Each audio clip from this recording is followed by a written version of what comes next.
Hello,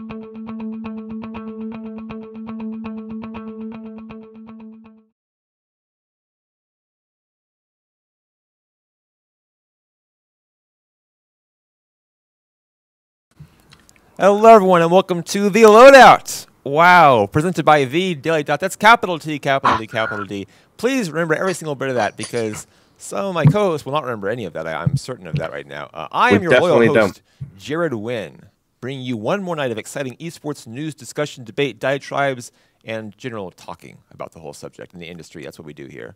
I am joined tonight, as I so often am, by the one, the only, the heroic, the properly prepared Sir Richard Lewis.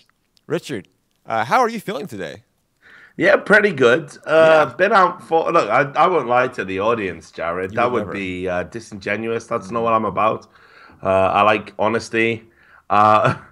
I went out for... I'm just saying. We went out for a friend's birthday today, and I'd totally forgotten about the show. Yeah, you can stop that now. And basically, here we are, and I'm totally prepared now. He's going to sit in the background and will not interrupt the loadout because that would be super unprofessional. Would be. But other than that, I am having a great time. And I can't wait. I cannot wait to talk about esports, actually. Honestly, it sounds like part of your great time, not like other than that. Yeah, that is the foundation of your great time, I think, what you just Well, he's an esports fan as well. We're all esports fans here. Indeed, yeah. If you want, I heard he's a big Heroes fan. You can hear him now. He's just saying how much he loves the esports. Yeah, well, it makes sense to me. I believe you, actually. Let's get right into things, shall we? Yeah, let's do that. Rather than talking to invisible people anymore. Drugs, Richard. Drugs, yes. Yeah, drugs and esports. There's some fallout today. Thus, the words on the screen that says drugs and esports fallout. ESL decided to implement a drug testing system, apparently, with WADA guidelines. That's an internationally recognized body who deal with this type of thing. We spoke on Monday about how implementing drug testing in esports would be pretty difficult to do because it is costly and difficult and expensive. ESL wants to do it. Can they do it? I don't know. They're making the promise. What do you think about ESL coming out and saying they're going to actually be testing for banned substances, whatever those substances are, which we'll get into, I guess, next? Well, I still maintain my original comments, which are that the idea of drugs testing in esports is ridiculous. I think it's grotesquely impractical. I think when we get into a stage where we're potentially banning people for smoking marijuana, I mean, it becomes massively problematic when we consider, actually, some states in America now have decriminalized it and allow it, and you can get it for medical purposes in some states, and in other states you can't, and then in other countries it's taboo and blah, blah, blah. I think once you get into that area, if you follow the WADA, W-A-D-A, or the NADA, as it is that ESL have partnership with, right. Their ban list is the same.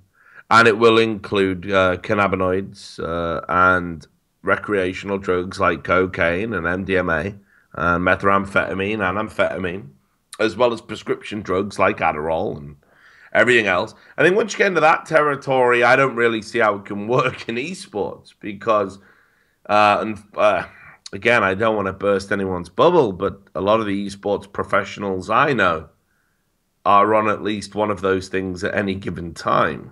That's just the brutal reality about it. So the fact that these drug tests are being brought in, on the one hand, I suppose it's great headlines. It looks great for esports. We're like, oh, we're a real sport and we're taking real sports issues super seriously. But ultimately, for me, it does feel a little bit like the Emperor's New Clothes. I'm not overly sold on the need for this, on the importance for this. I just don't think it's as big a deal. There's other big deals. Match fixing is a bigger deal. It is. Using software to cheat is a bigger deal. Yeah. Nobody has tried to get to the bottom of the 50 or so GIFs that can't be explained. Relating to Flusher's crosshair, for example. We've gotten to the bottom of that, Richard. As long as he picks up his mouse, that's the bottom of it. Absolutely, always picked it. So for me, that would be way more important than Adderall pertaining to esports. But maybe I'm out of date and a little old-fashioned.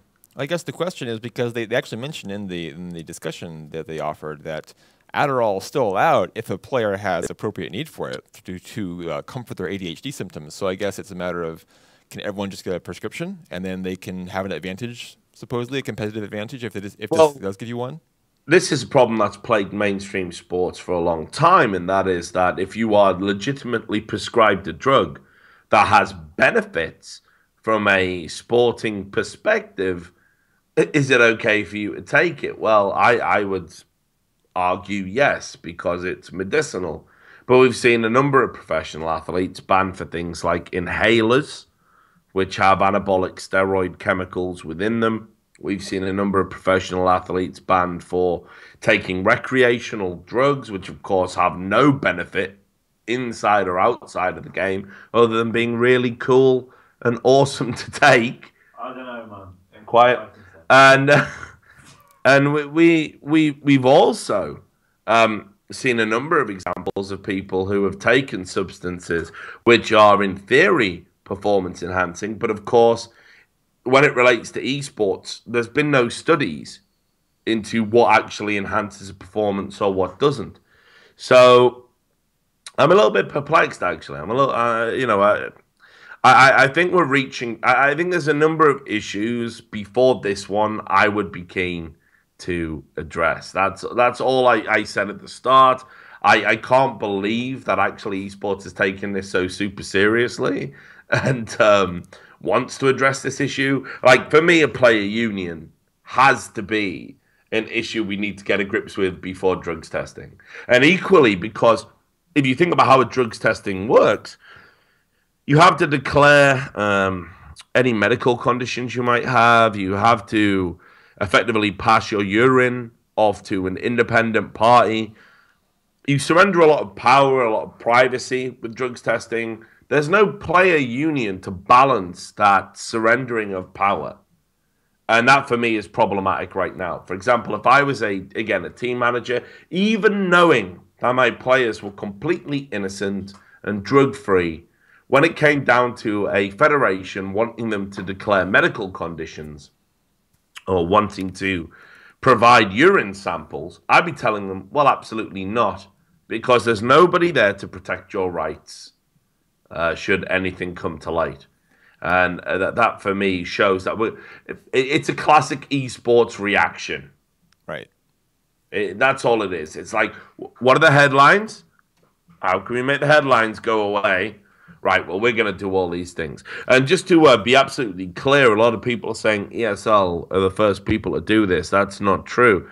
IESF did take drugs tests from competitors in 2013. They did it in 2014 as well. They didn't find a single person guilty of drugs testing. Gfinity, pertaining to Call of Duty, also say they've never found a single instance of drugs anyone failing a drugs test.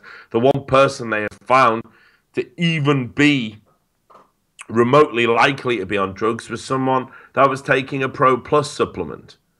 So far, the testing and the reality are so divorced from each other, I don't really know what's going on ultimately. Yeah, you mentioned the players' union. That's a whole other issue and a contentious one for many organizations. But this is the kind of thing that creates a lot of issues between players' unions and league organizations when they have to bargain for drug testing. And here, because you don't have a union in existence, the organization just says, okay, this is what we're doing. And who's going to say no, or who's going to offer pushback, or who's going to stand up for the players' rights? No one. Which is, again, par for the course in esports to date. Exactly. And it's super important that happens because, let's say, for example, a player declares a medical condition and it's something that has a legitimate prescribed drug for that condition. Maybe that means at an ESL tournament, the urine test is kind of absolved and forgiven. It's like, look, he tested positive for this drug, but actually it's okay. But the reality is, if that gets out into the public domain, like, I might not want my medical conditions to be known by the esports community, that notoriously tolerant and sensible community. I might not want people to know I'm ADHD or autistic or anything else. Like, I might not want that. And what we're effectively saying here is, yeah, you tell us everything about you, and we take your urine and we run some tests, and then we publicly tell everyone whether or not you're clean or not.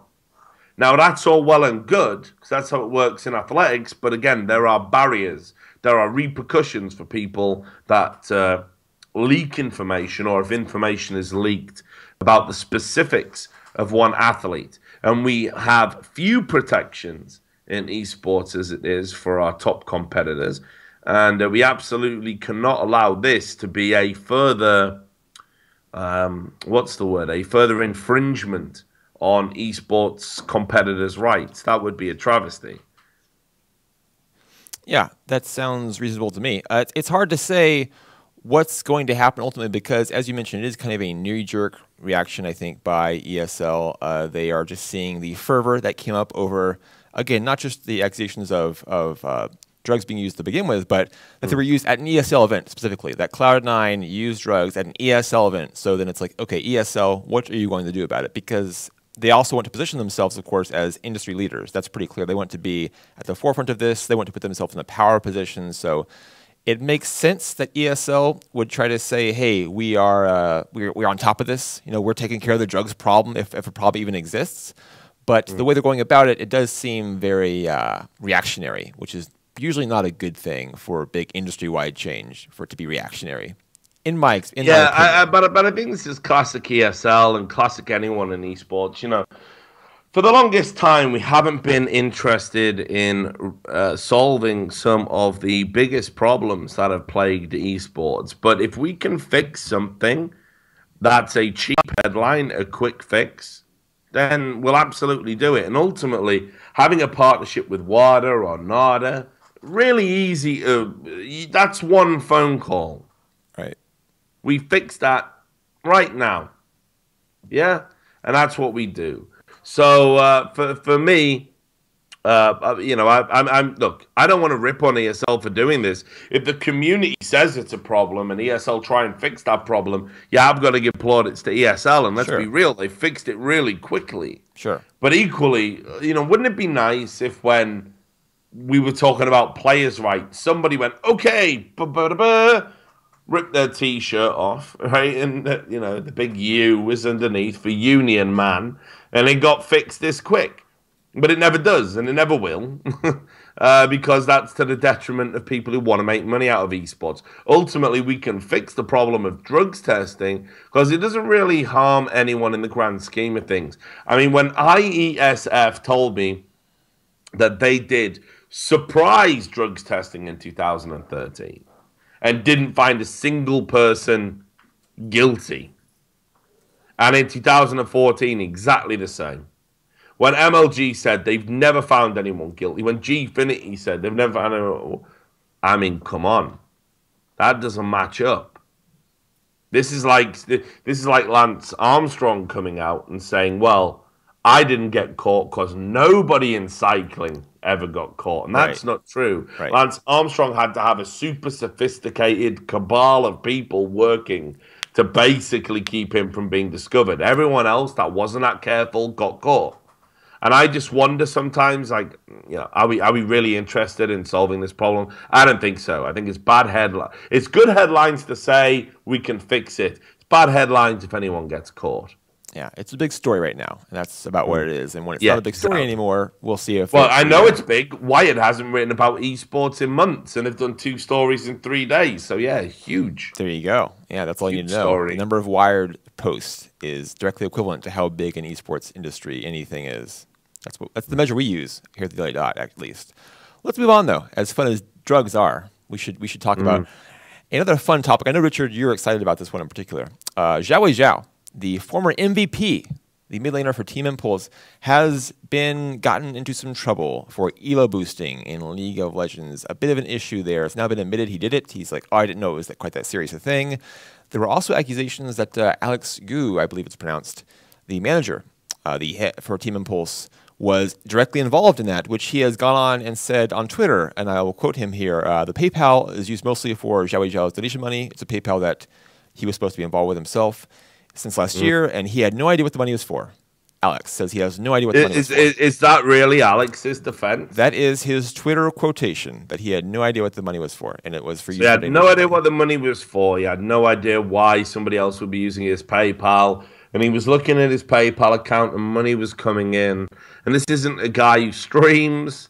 This isn't a guy who does anything where you would have regular PayPal transfers. And yet it just didn't register. Oh, there's $1,400 in my PayPal. What? That? And it didn't register. Is that literally what he's saying? Is that his defense? Sounds like it. I mean, a big donation, perhaps. That's maybe what he's saying. It's just like, oh, it's just, donations. Those are some nice donations he got, I guess. Right. Well, okay. So I would say to that, and I'm not a prosecution solicitor or lawyer or anything here, but here's what I would say: that if you were like the kind of person who received donations of up to $1,400, there would need to be a very good reason as to why you would receive that donation. Now, if you're not a streamer or a broadcaster or a charitable organization or why would $1,400 just randomly appear in your PayPal? He has no idea, apparently. He has no idea. Jared, you think of a reason, perhaps, because I'm struggling. I mean, someone really enjoyed your play in League of Legends, so you would donate just to see them be happier, I guess, in their time as a person. That sounds reasonable to me. Like the donation just appeared there, Richard. Yeah? No? I mean, yeah, I guess. I mean, look, far be it from me to use any profanity on a daily dot show, please, because we really pride ourselves on being a family show and high quality. That does kind of reek of bullshit to me. Like, I mean, I don't know if you probably don't have bullshit in Austin. We have it over here in the UK, and it's unfortunate, Richard. I know. I'm sorry, but it is a really profound stink, and. The reason I think that the term bullshit is used to describe when someone is lying is that it's incredibly obvious, in the same way that the stink of bullshit is incredibly apparent when you smell it. So in this instance, I maybe I'm reaching. I would go so far as to say that this reeks of classic bullshit. It does. Because I wonder why he would go so far as to take such a hard stance on it as well. Like, why not just shut up and be quiet? Well, yeah, absolutely, right. But here's the thing: like, again, you're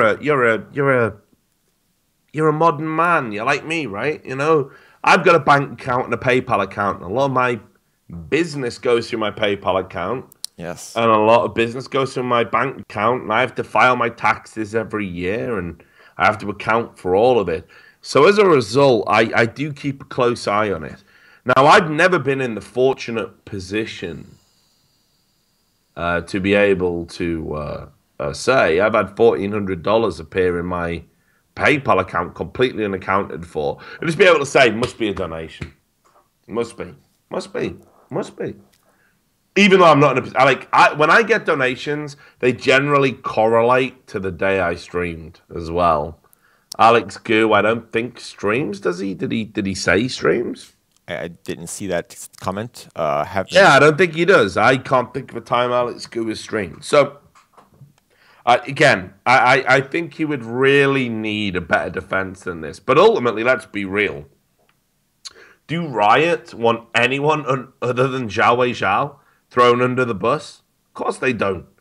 Because if you start asking the question, and this is a point I made yesterday on my phone-in show, if you're a fan of League of Legends and you start asking the question, well, hang on, Riot, you're always publicly saying that you pay your players a living salary and they make loads of money doing what they do for a living as a professional player, and you are the people that have basically raised esports, or dare I even say it, cyber athleticism to the next level. If they need to make money on the side doing illegal things like ELO boosting, doesn't that kind of undermine everything Riot has said? Well, we don't want people asking that question, Jared. So here's what we do. What's that, Alex? It was a big donation. Go to sleep. Don't ask any questions. This is a classic Riot. Obviously, he was involved in a boosting ring, this Alex Gu guy. I can't think of any other reason why his PayPal would even be involved in this. And the only question now is, was he bullying his or coercing his players into doing it? Or are his players doing it willfully and sharing the money accordingly? I mean, that is it at this point. If anybody thinks Alex Gu wasn't involved, I've got a bridge that I would really like to sell them. I would be interested in that bridge, actually, if it's honestly for sale. Yeah, and you mentioned the not wanting to go beyond XiaoWeiXiao and punishing people here. I believe Rush was also, his name was dropped. I don't think direct accusations towards him, but I think he was involved with the PayPal account. I certainly hope we find it because, look, I hate the idea of no smoke without fire. God, I've been the victim of a million witch hunts, and if I was to subscribe to that view, then we'd probably be doing this show with me in a prison cell and not my opulent living room. But the reality is that the boosting rings that go on in League of Legends, a lot of players have, most top players have this in their past. They boosted on the side, be it for friends or money. And we have presented evidence to Riot on a number of occasions. I always drop the name Mimer because we had inarguable evidence he was involved, to which the only explanation was that he was a impersonator. He must have been a hell of an impersonator because the people who ran the boosting website gave me the IP that were logging in, and it was the same as the IP that came back from a Skype locator for Mimer's Skype name. Imagine that. So the guy who was boosting that wasn't Mimer was in Mimer's house. It's like that story, isn't it, when you're a kid? About the phone call. You run outside and they're in the basement all along. Who knew? Frightening. Right? Frightening, terrifying. Yeah. But when we passed on other evidence about top players to Nick Allen, now with Twitch, good news, everyone. He didn't care. He didn't give a toss, to use a British phrase. He couldn't give a monkeys. Did not care. There were a number of professional players that were involved in boosting rings and boosting accounts, and they didn't want to tackle it because the negative headlines and the fact you would have to ban and suspend these players far outweighed the good. And there are a number of players in LCS right now that I could prove to anybody, if they wanted to see it, that they were involved in boosting accounts between 2012 and 2014. A number of top streamers too, actually. Yeah, and to clarify, by the way, just to clarify, I mentioned Rush. Yeah. An account associated with Rush duo queued with an account that XiaoWeiXiao apparently ELO boosted. That would be the situation there. Perhaps some team boosting. Not suggesting that happened, but that would be a possibility you would consider given that information. So continue. Yeah. Well, no.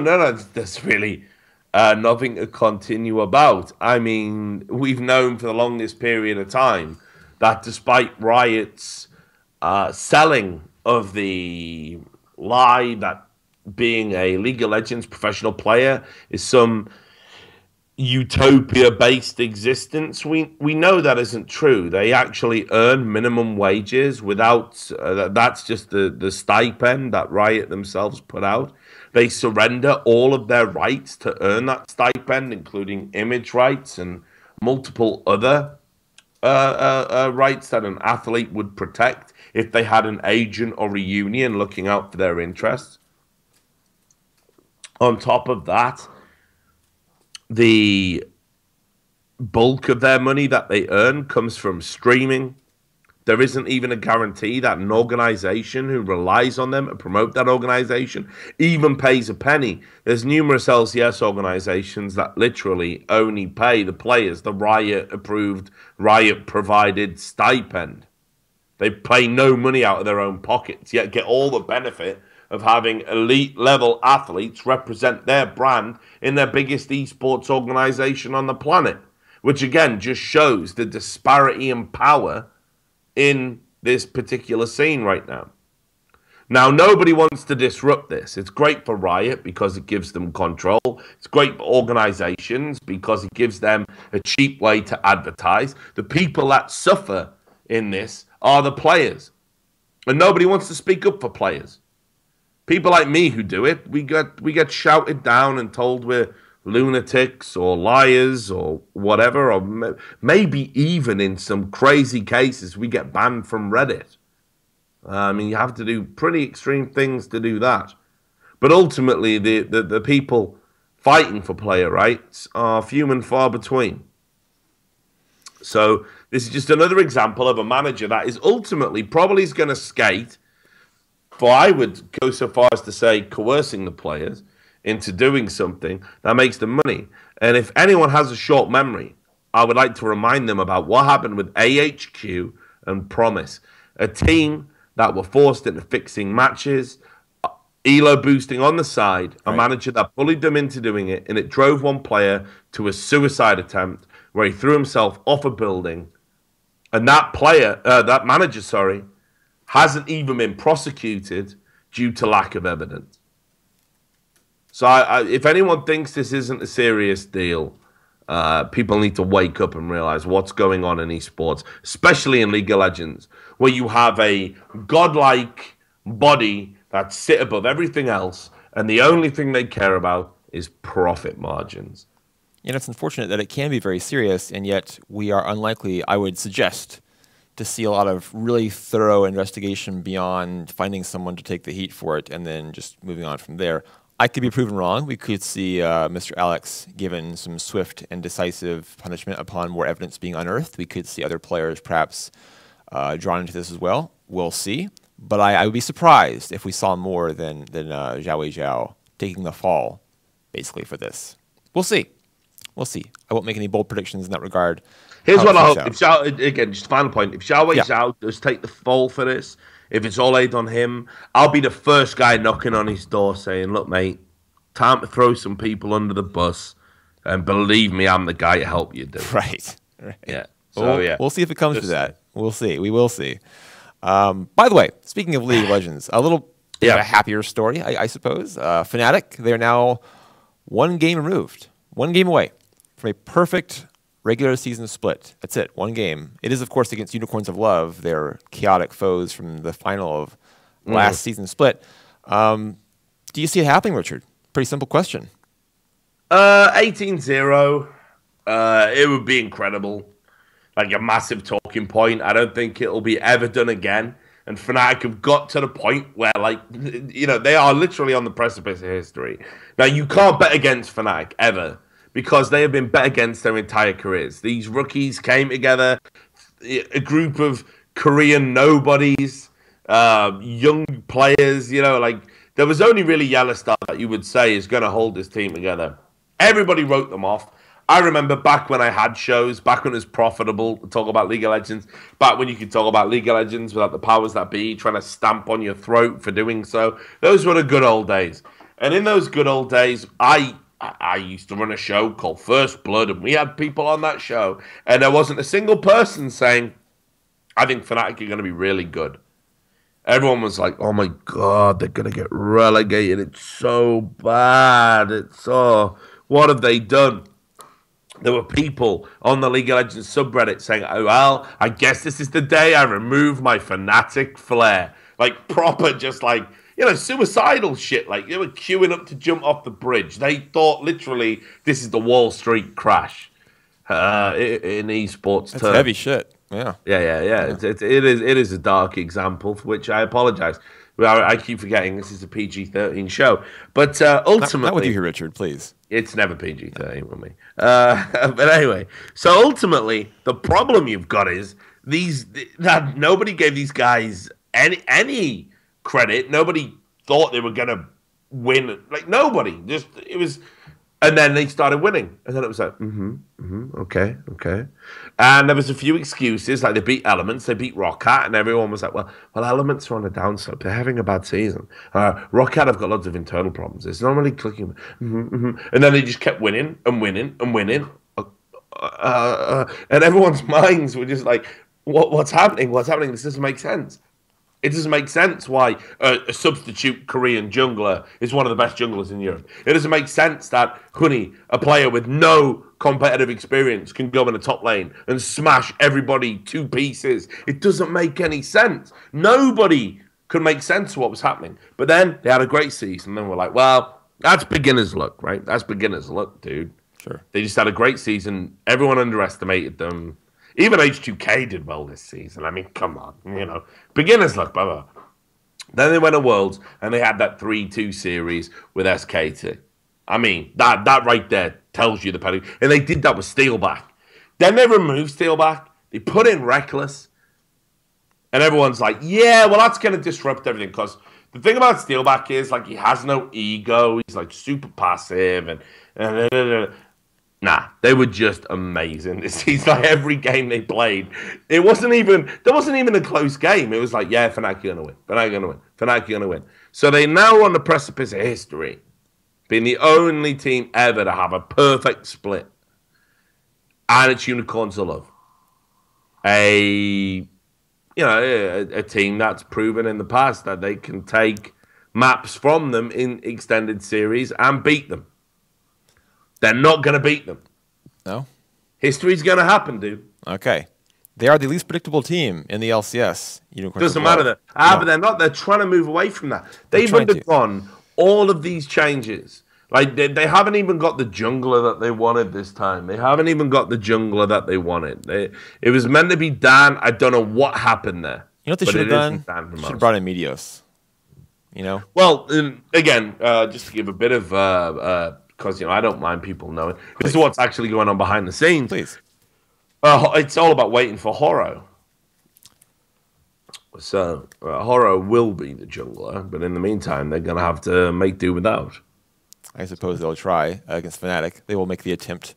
But you're right, Fnatic they lost level 1 team fights. They've been outdrafted, and yet it never really mattered. They just win anyway. That's just what they do. They win. But I simply do not see them not making history at this point. It's not even like they're playing the second best team or the third best team. Where are Unicorns of Love in the league right now?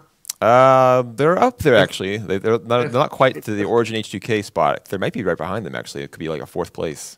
Well, anyway, I haven't checked them.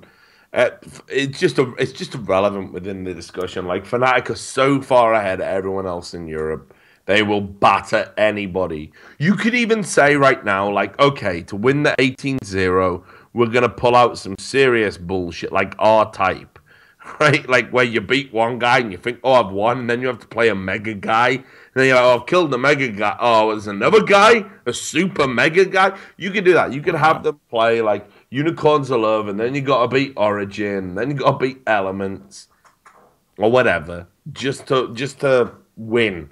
And they'd win. So that's how far ahead everyone is. They are 4th place now, Unicorns of Love, with a sterling 9-8 record. That's the mire of the middle of the EU LCS table. Is as I said, the EU region has been dropping apart, mate. It's not even what it used to be. Hey, Copenhagen Wolves won a game today. So there's that. Well, there is that. I think the curtains must have arrived. Good for them. Well done to the Wolves. Yeah, well done, Jacob. Speaking of players in esports... That's a good transition, right? You appreciate that, Richard? I hope you do. Only a professional could give you that kind of transition from one segment to another. Mate, that's why you're here. Speaking of players in esports, Simple, a very good player in Counter-Strike, which is a superior esport, obviously. He has made an interesting decision to leave a promising team in Flipside Tactics, who were able to beat NIP with a ringer, with Hiko, who couldn't speak the language, in a best-of-3 series. He chose to leave them for a team of lesser-known players, I think is the nice way to put it. Apparently because he didn't like some of his teammates in Flipside Tactics. Hard to understand exactly what's going on here beyond perhaps some lashing out, some just maturity / chemistry issues. It reminds me a bit of some of the issues that Flamey perhaps would have had until he found his spirit animal in his Na'Vi teammates collectively, who to kind of corral his young, wandering Counter-Strike playing spirit. So what the fuck is Simple doing here? What do you think? What's going on? Why? Well, let's be real.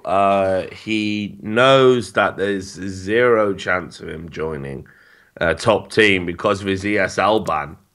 There's a major in a month, right? So, like, he I'm gonna put. Is it okay if I put it in Counter-Strike language?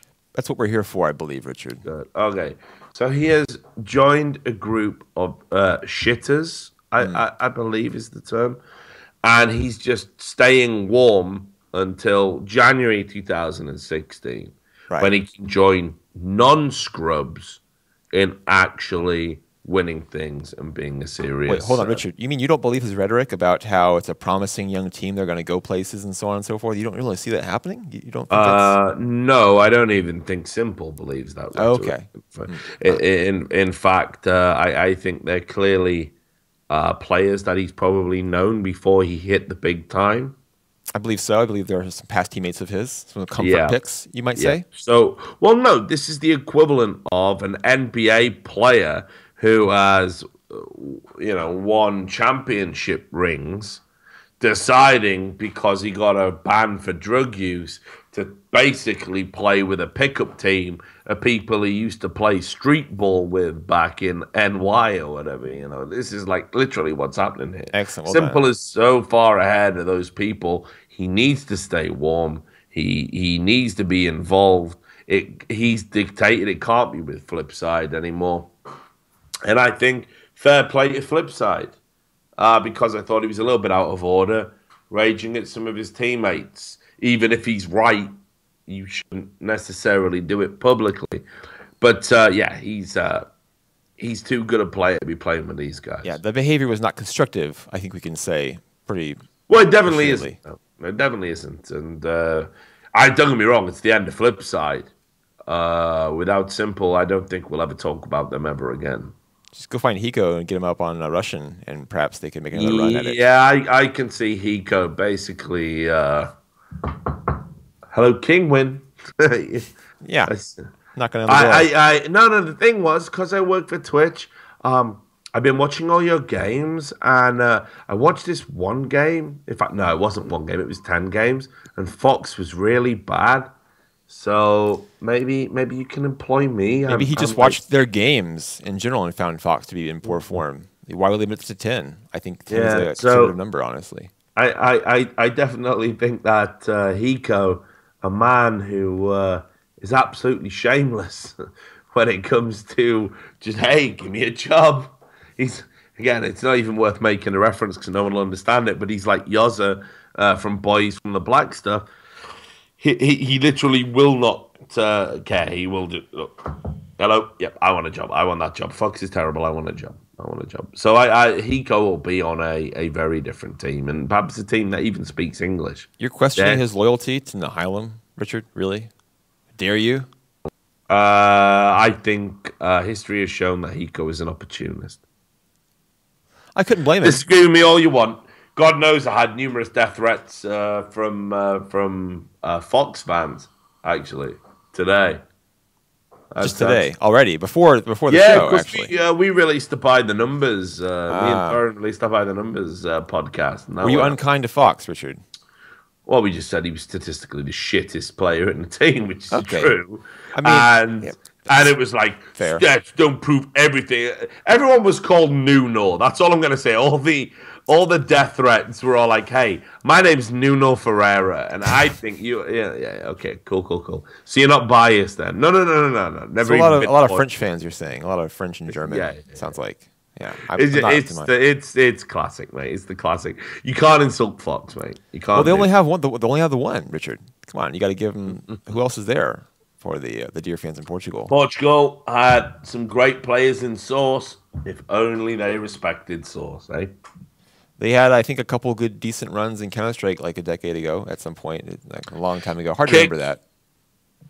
There was a player. There was a Source player from Portugal called Budge, B-U-J. Right, he was unbelievable.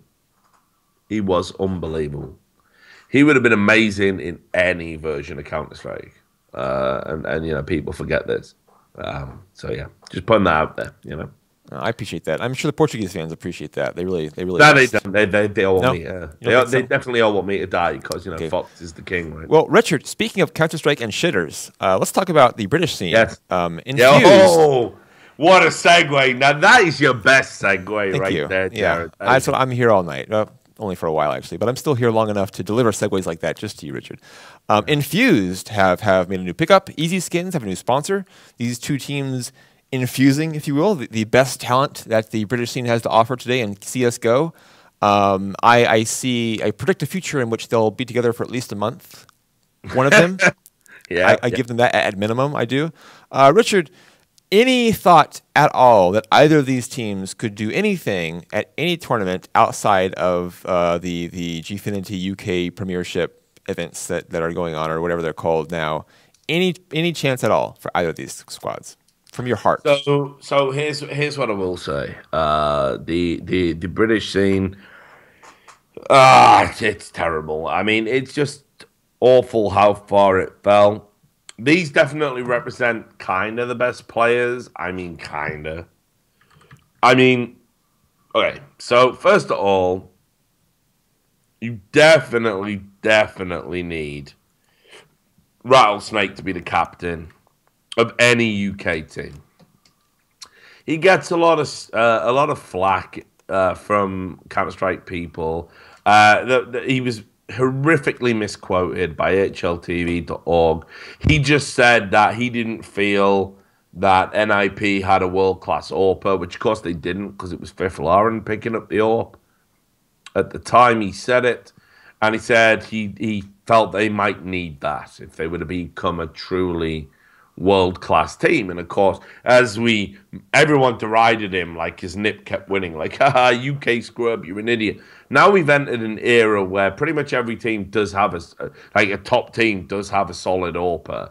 And we've seen how a solid AWPer can really push you over the top. We've entered into a much more competitive era. I think Sam's comments, Rattlesnake's comments, he's been vindicated.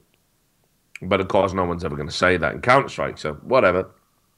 For me, he was the best of British.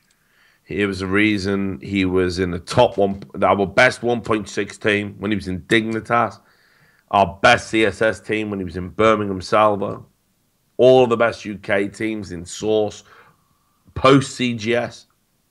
He has a temper, yes, but as a captain in the UK, he is unparalleled. Unparalleled. So you've got to have him. You have Weber. Weber's the new kid on the block. In a lot of ways, he is difficult, emotional, but incredibly skilled when he wants to put his mind into it. And keep in mind, Henry G is effectively the owner of this team. There isn't a Henry G or a Hoods G or a Wes or a Wilzu or all of the other great UK CS players down the years to join. They're not there anymore. So we're left with this. Now, here's an interesting fact for you. So I think Fearless is amazing. He's going to be the AWPer. Rattlesnake isn't even going to AWP in this team. Fearless is great. Luke's a really good AWPer. But here's something interesting about the two remaining players. And I'm going to say that these are where the question marks lie. So Josh Mole Rowley, his first ever competitive team, ever, was a team called MIA. That stands for Missing in Action. Do you want to know who the captain of that team was? Menge Capra. Richard Lewis. Wow. We were ED heroes. Enemy down, that is. Enemy down league heroes. And when I got a ban for cheating, we had to break the team up. And Mole, being a good, loyal, young soldier, he came with me to a team that competed exclusively in clan base, in a team called Synchronicity. So make of these facts what you will. Eventually my ban got lifted. We all went back to ED and we all lived happily ever after, but Josh went on to bigger and better things. Obviously, other player, he has. Easy Skins. Easy Skin. Yeah. There was another player called Pulse, Reese, and Mars. Okay. Now, Reese used to play on a team called, oh my God, what were they called? RTL Servers, and then I think FC UK, or just maybe FUK. I can't remember. Anyway. That sounds more appropriate. actually. Probably. FUK. Now, I used to hate playing against this kid. I was convinced he was cheating. And this is back when I used to play. And I had no idea how young he was. He must have been about 12 or 13. He used to rip the top of the UK scene apart. Nobody took him seriously at all. Like, at all. And then when I got in a position of management and I heard he was still playing and I heard how old he was in my organization that I owned, XiaoWeiXiao UK. He was in the XiaoWeiXiao UK Academy team. And he was incredible talent and a model professional, actually.